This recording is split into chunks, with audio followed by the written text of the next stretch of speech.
अहमदाबाद में हुए हालिया विमान हादसे ने सभी को स्तब्ध कर दिया है। एयर इंडिया के बोइंग 787 ड्रीमलाइनर विमान की उड़ान भरते ही गिरने की खबर ने न सिर्फ यात्रियों और उनके परिवारों को बल्कि पूरे देश को चिंता में डाल दिया है। इस हादसे की गंभीरता को देखते हुए अब विशेषज्ञों की team black box, flight data recorder और कॉकपिट वॉइस रिकॉर्डर की तलाश में जुट गई है।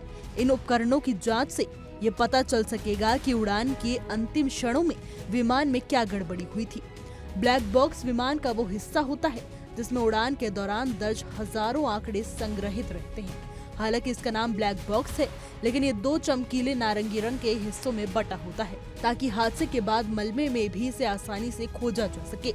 इस बॉक्स को आग, पानी और जबरदस्त टक्कर जैसी चरम परिस्थितियों को झेलने के लिए डिजाइन किया जाता है।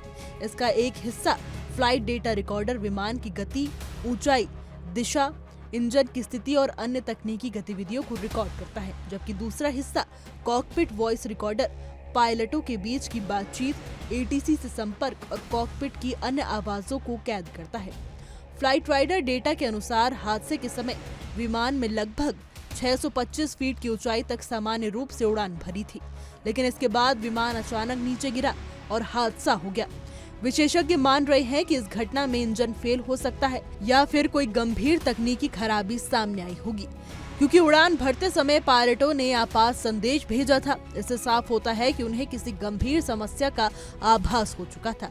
ब्लैक बॉक्स से मिलने वाले डेटा की मदद से ये भी पता चल सकेगा कि क्या किसी पक्षी से टकराव हुआ था, विमान में किसी हिस्से में आग लगी थी या वो मानवीय गलती का मामला था। हादसे के बाद जब ब्लैक बॉक्स मलबे से बरामद कर लिया जाएगा, तब इसे एयरक्राफ्ट एक्सीडेंट एविएशन ब्यूरो यानी AAIB या किसी अंतर्राष्ट्रीय फॉरेंसिक लैब में जांच के लिए भेजा जाएगा। जांच की प्रक्रिया में सबसे पहले बॉक्स की फिजिकल कंडीशन का आकलन किया जाता है, फिर उसकी मेमोरी को सुरक्षित रखने का प्रयास होता है। उसके बाद डेटा को रडार और एयर ट्रैफिक कंट्रोल की जानकारी से मिलाया जाता है। इस हादसे में एक दिलचस्प बिंदु एविएशन सेफ्टी सलाहकार एंथनी ब्रिगहाउस ने उठाया है।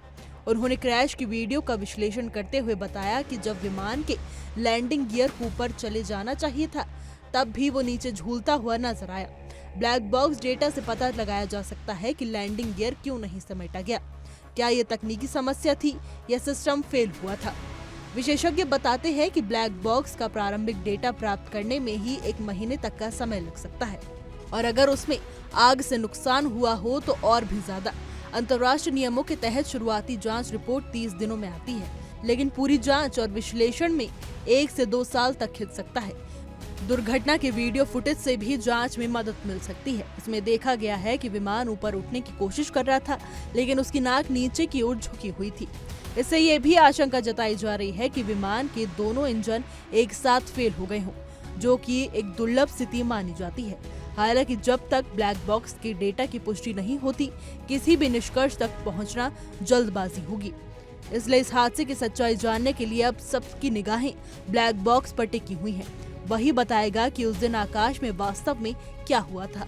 हमारी आज की रिपोर्ट में बस इतना ही। कैसा लगा आपको हमारा वीडियो, कमेंट करके जरूर बताइएगा।